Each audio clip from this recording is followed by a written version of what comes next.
Leadership. The one stat to rule them all. The vital lifeline to all other stats. Melee attack, melee defense, weapon strength, those all mean nothing without leadership behind them. But how well do you really know and understand leadership? What caused your unit to break just then? Why is that enemy unit holding on so well?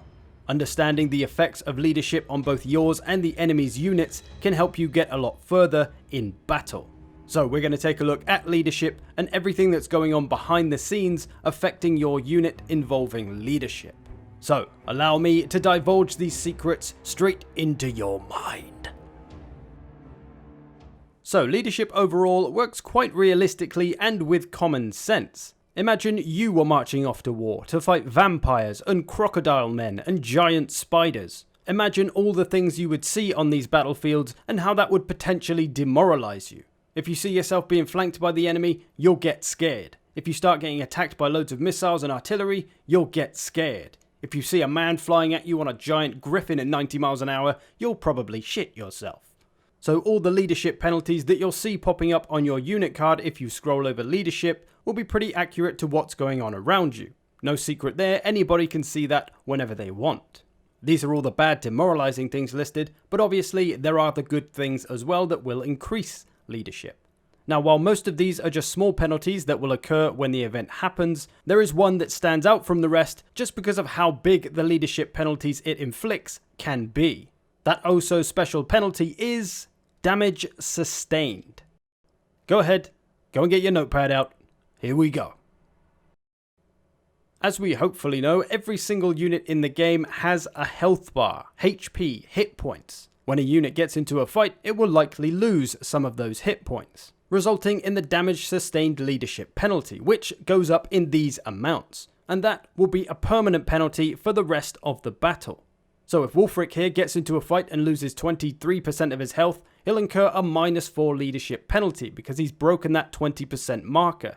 If he loses 50% of his health, it'll go up to -16, all the way up to -74 once he's lost 90% of his health. And that won't go away, that is there until the battle ends for him. The only way to reduce the HP loss penalty is through healing, bringing your unit back up through those threshold markers, reducing it to 47, maybe to 32 if you've got enough healing. For Wulfric though, he has no healing, so he is stuck with that penalty. But that's just the first one. There's also another penalty for extended casualties, which is the damage taken over the last 60 seconds. So if Wulfric lost 10% of his health within 60 seconds, he'll have a -4 leadership penalty. But then let's say he takes another 30% damage within that 60 seconds, so then it goes up to the -33% penalty, which is -14 leadership. So these will happen within any 60-second window, doesn't matter if he's at full health or half health. However, the extended casualties penalty is not permanent, it only lasts about 60 seconds as well. And guess what? There's another one.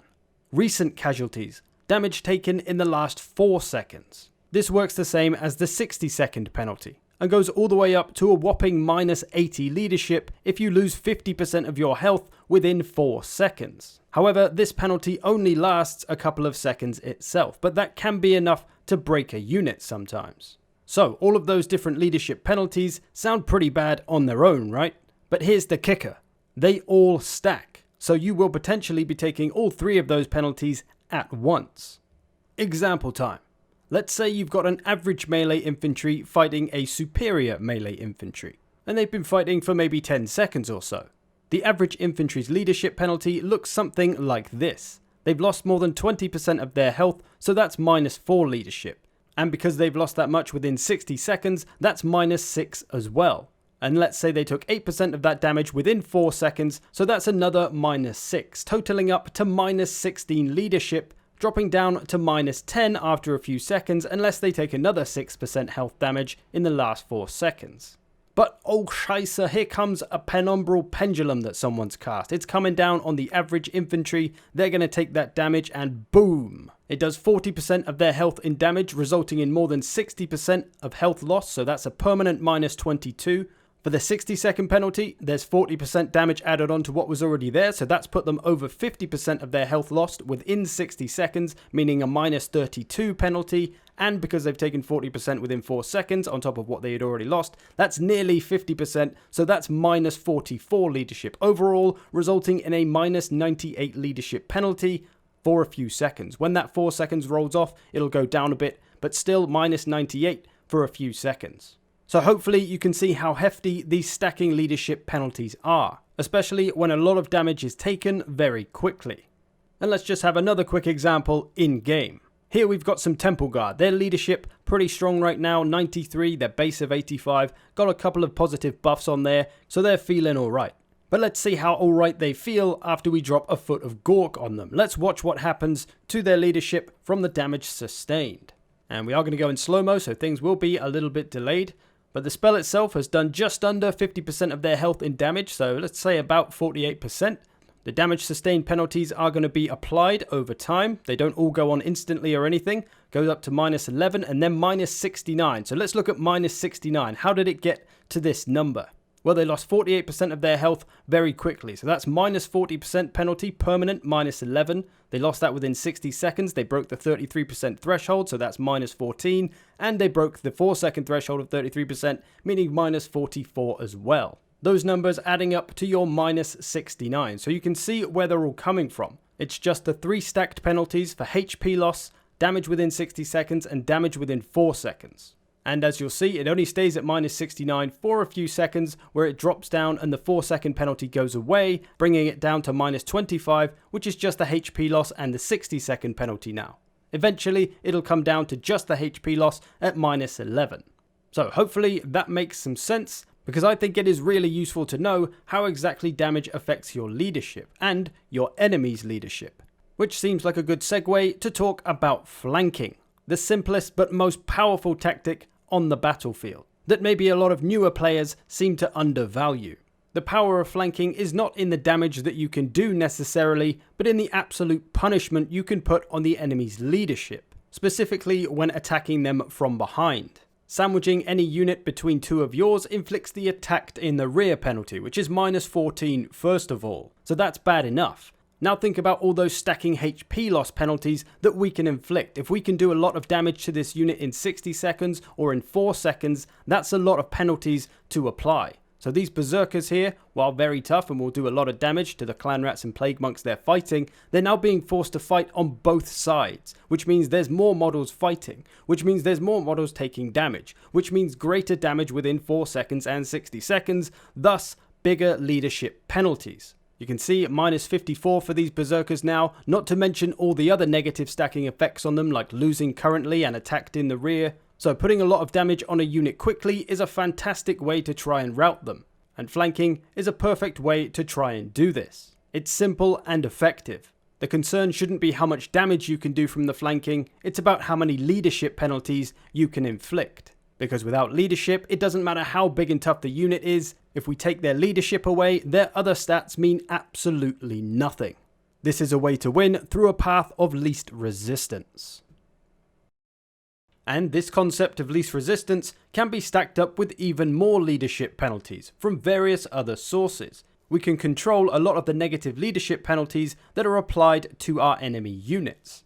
We can have a choice on when and where they will be inflicted, which can be very powerful if you're in a losing situation. Take these Chaos Warriors beating the crap out of my Flagellants. They're going to win this matchup unless we do something. So I'm going to focus my artillery and my missiles and bring in a cav charge to inflict a whole ton of leadership penalties on them.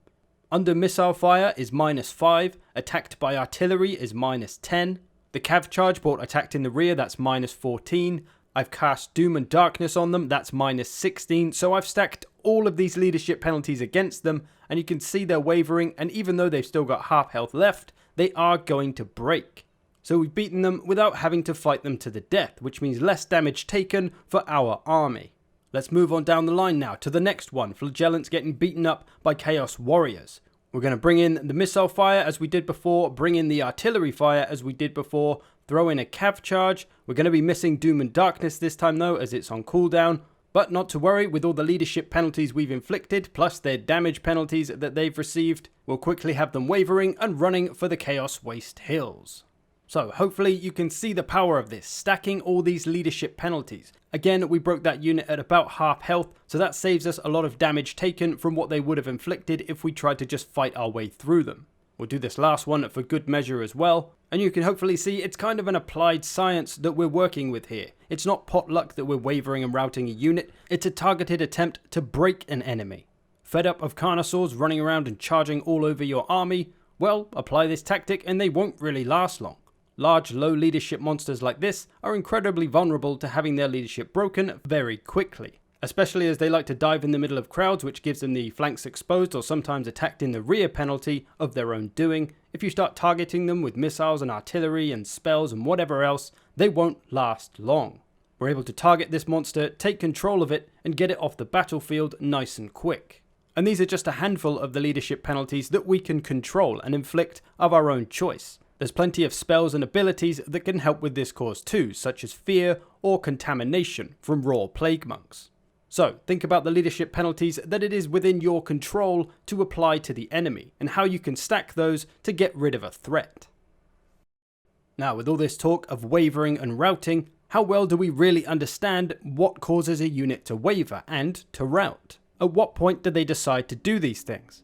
Well, it's pretty simple. When a unit gets below 16 leadership, it will start to waver for 16 seconds, and will continue to waver even if leadership gets stabilized, and a unit must waver even if only for a second before it's allowed to rout. If a unit continues to lose leadership and drops below 0, it'll enter a kind of critical wavering. Once it's reached this stage, it only has 2.5 seconds before it will rout. If it comes back out and above 0, it'll be okay, but only if it can do that in less than 2.5 seconds. So that overall is fairly simple to understand. There's also a morale shock penalty, which is kind of an instant rout, which has a chance to happen when a unit takes 25% of its health in damage within 4 seconds. So where normally a unit would have to enter wavering before it can rout. But with this, it just skips the wavering, gets straight to the rout, never mind the 2.5 seconds, it's just running straight away. So that's a morale shock, kind of a separate penalty from all the other damage penalties, which gives a chance to insta-rout a unit if they very quickly and suddenly drop below 0 leadership, typically via magic spells which do a lot of damage in one quick blow. So that is how wavering and routing generally works. I should also mention that a lot of these leadership penalties and buffs are kind of delayed in their application. So when a leadership change happens, it'll take maybe half a second, maybe 2 seconds to actually apply it to your leadership. This is to add more of a natural flow to the change of leadership rather than everything being applied instantly, making it a little bit unrealistic. So that's just useful to know if you happen to watch the unit card and wonder why things are a little bit delayed sometimes. Now let's talk about auras, beginning with fear and terror, two effects that are pretty much on every battlefield to some degree. Fear is a 20-meter aura around the unit that causes it, inflicting a -8 leadership penalty on all nearby enemy troops that aren't immune to it. This is a constant debuff, so it'll always be applied to any nearby units the Crypt Horrors will be fighting. So for example, if we take a look at these foot squires here, you can see their leadership in the bottom left. Currently no negative effects, but as the Crypt Horrors approach, they do incur the frightened by enemy unit -8. That's fear coming into play. So they now have to fight with that constant debuff, that constant reduction to their leadership, making it harder for them to fight longer without support. They've just gained an ability which gave them +16 leadership for a short time, so that's going to counteract it for a little bit. The only way to avoid the effects of fear is by being a fear-causing unit yourself, or by having the immunity to psychology ability. As for terror, well, that works slightly differently. It's only a 5-meter aura that activates a kind of instant rout when a unit hits 13 leadership or below. So if we take a look at these High Elf Spearmen fighting Graveguard here, they're getting pretty beaten up, and here comes a Terrorgeist on these units. This one has 25 leadership at the moment, but the Terrorgeist is going to come in, bring in some extra leadership penalties, put them down to 7 leadership, which is still not enough to break them and rout them by normal accounts, but because of that terror, it's below 13, so they're going to run away. where they'll rout probably for 3 or 4 seconds, but it can go all the way up to 14 seconds unless their leadership is stabilized. And in my experience, if you've got a terror-causing unit, you can usually charge into a unit that has about 30 leadership, and they'll be able to do enough penalties to bring them down below 13, providing that instant rout.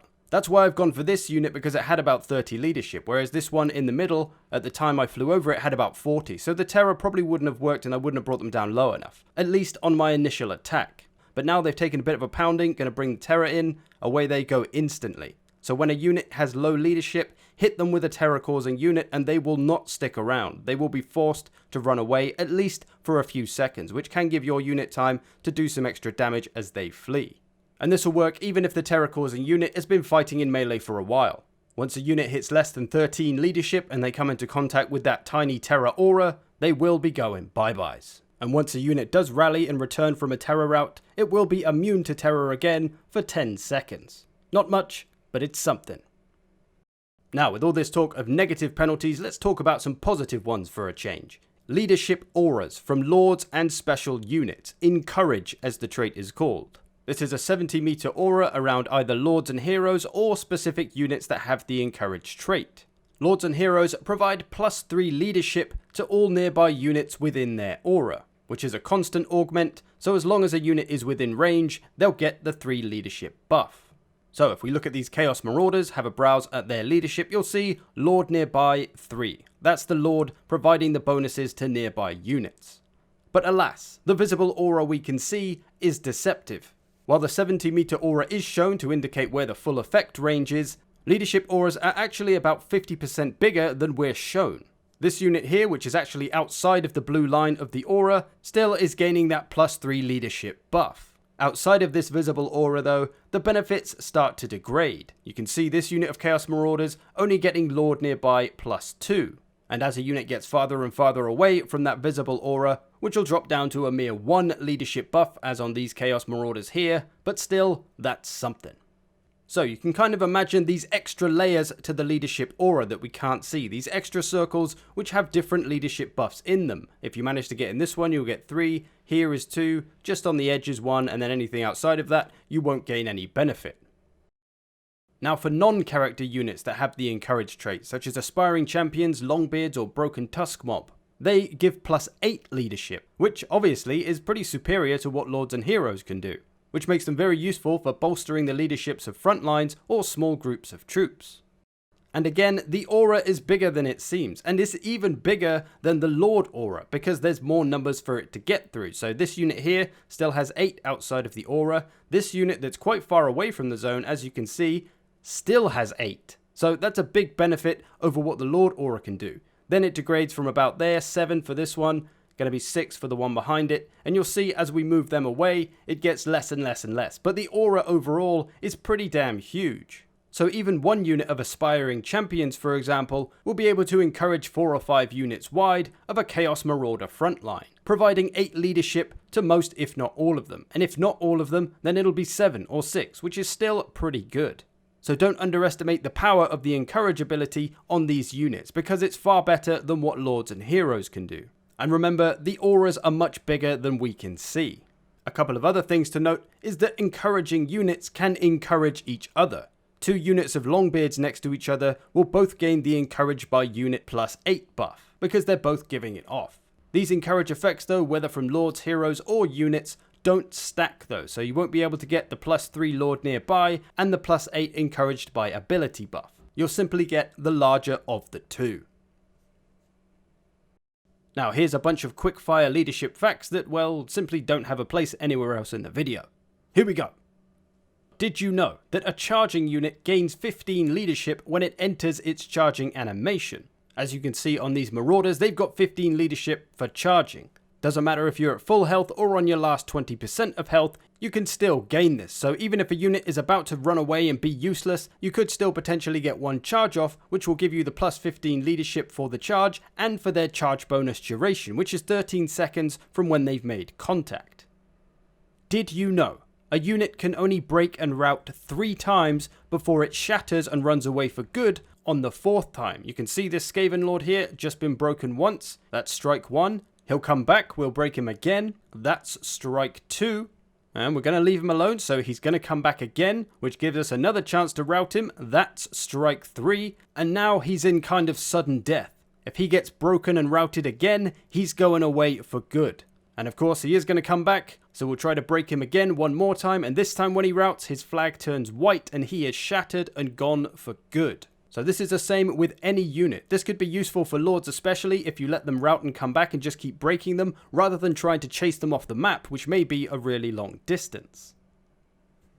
Did you know? Artillery causes a leadership penalty even if it misses and doesn't do any damage. Units will incur the attacked by artillery -8 penalty for simply being shot at by artillery. As you can imagine, there's going to be a few uses for this, and the reason why artillery with debuff ammo also can be pretty powerful. One other thing to address, when I was banging on about damage sustained leadership penalties earlier, maybe you thought to yourself, well, how does a unit with less leadership than the penalty survive it? If you're taking the -74 leadership but you've only got 60 base leadership, how the hell do you stay in the fight? Well, you don't. They will be stuck running away forever unless their leadership somehow comes up through any kind of buff, whether that's a lord being nearby or a lord using an ability to buff 16 leadership or something like that. Maybe some enemies will be routing nearby, that'll help. Your flanks will be secured, that'll help. So all is not lost if you take a bigger leadership penalty than what your base leadership is. Take Squigs for example, they've only got 36 base leadership. So when they've lost 50% of their health and they've incurred the -22 penalty, that's pretty huge for them. That leaves them with 14 leadership to try and work with, which obviously means they don't really last long after 50% health. But through some buffs and positive battlefield situations, they may be able to come back. Worth bearing in mind. One other useful thing to know, which you may know from other videos I've done, when your lord dies, your entire army will feel the effects. They'll take a -16 leadership penalty for lord died recently. This will create kind of a shock to the entire army because their leader just fell. But that shock only lasts about a minute, then your boys will kind of compose themselves and it'll turn into a -10 Lord dead penalty. They'll come to terms with it and get on with fighting. But of course this is still a huge penalty, especially for some factions that have lower leadership overall. But realise two important things here. Number one, keep your lord alive, obviously, because we don't want to get this penalty at all. And number two, realise the opportunity that you have if you do manage to kill the enemy lord. There's a minute window where you'll have more chance to rout things because they'll be taking a -16 leadership penalty. Focus fire some stuff, mount up and stack those leadership penalties, and rout some of those key units. So there you go. Leadership and many of its hidden aspects. Hopefully this gives you a better understanding of the stat, giving you the knowledge to find some tactical application for it. And overall, a better understanding of why your unit might be running away and how you can make the enemy units run away. I hope you've enjoyed this, thanks for watching, I will see you in the future.